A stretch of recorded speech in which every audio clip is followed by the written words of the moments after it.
Ok, rayonnement 2. On va travailler aujourd'hui, on va rappeler, faire des petits rappels sur la fraction d'émittance et sur les bilans. Première chose, petit rappel sur l'émittance monochromatique.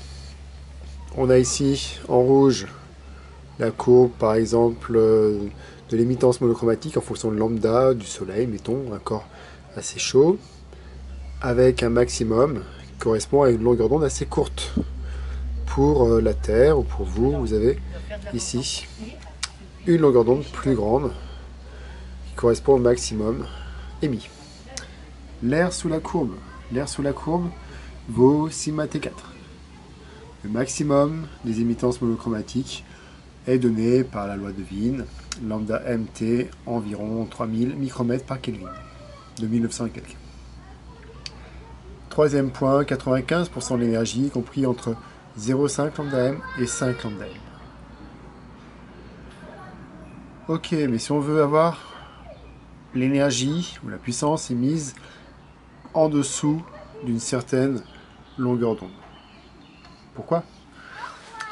Un corps noir. Un corps noir a un coefficient d'absorption qui vaut 1, quel que soit lambda. Un corps gris a un lambda qui vaut alpha inférieur à 1, quel que soit lambda.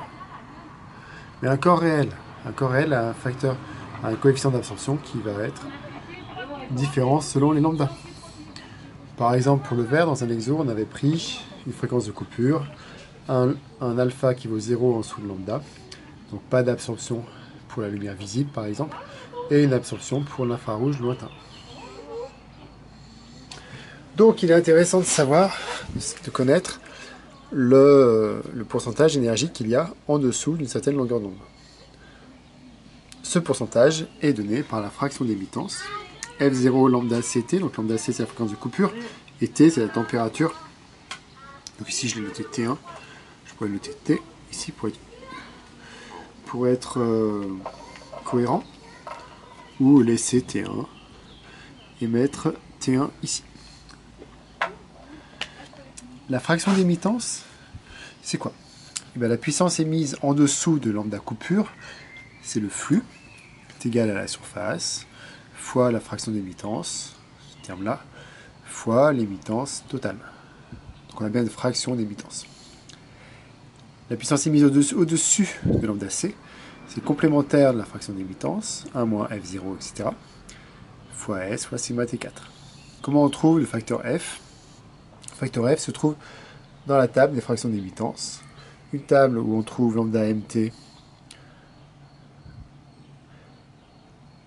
et on trouve la fraction d'émittance à l'intersection de la bonne valeur. Par exemple pour 640, ici 600 plus 40, 640, on se trouve à cette case-là et on trouverait le F0 lambda t.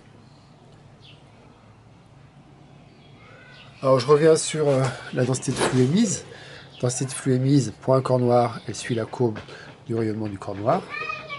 Pour un corps gris, la courbe est décalée vers le bas, puisqu'on a epsilon qui est inférieur à 1, epsilon égale alpha, je vous rappelle. Et puis, enfin, si on prend le cas du verre, avec un alpha qui suit cette courbe-là, on aurait une densité de flux qui suivrait la courbe 0, et après qui viendrait coller à la fonction du corps noir. Dernier point de cette vidéo, très rapide, un point sur les bilans. Sur les bilans, donc en thermodynamique, si on prend un corps, on a des puissances entrantes, des puissances sortantes, pour un corps de masse m. Et on va avoir somme des puissances égale 0. Ou, si on est en régime permanent, mais si on est en régime transitoire, on aura somme des puissances égale mc dt sur dt. En considérant que la température, c'est un régime transitoire simplifié au sens où la température est homogène.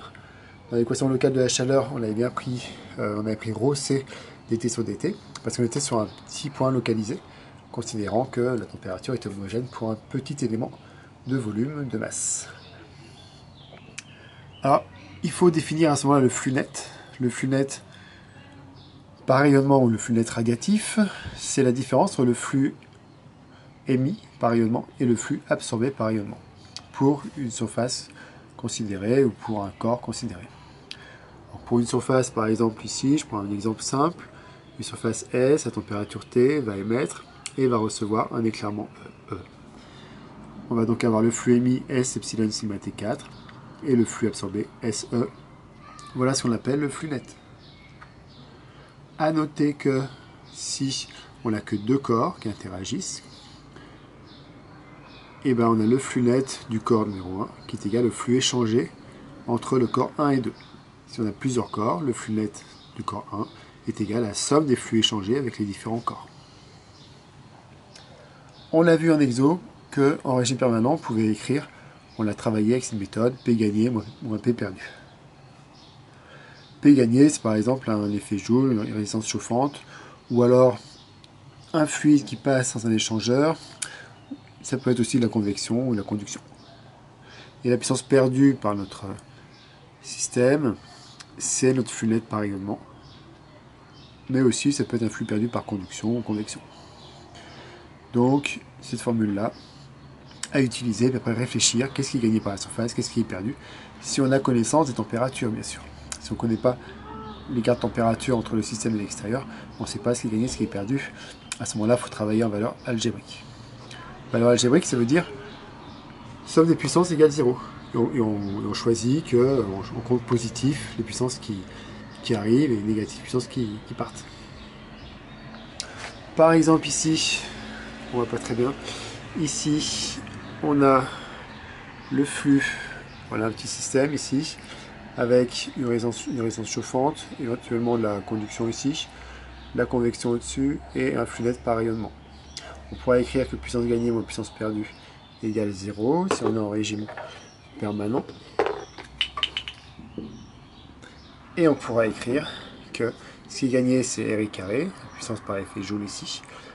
Ce qui est perdu, je considère que c'est plus chaud que l'environnement, c'est flux net rayonné, moins le flux convectif et moins flux conductif, égale 0. Après on peut avoir des simplifications, si on a une simplification que le flux conductif peut être nul par exemple, et puis il faut écrire ensuite les différents termes, flux par convection et flux net par rayonnement. Là se posera un problème où là on aura du T puissance 4 et là du T, donc une équation un petit peu difficile à résoudre. Voilà pour ce deuxième et sans doute dernier rappel sur le rayonnement.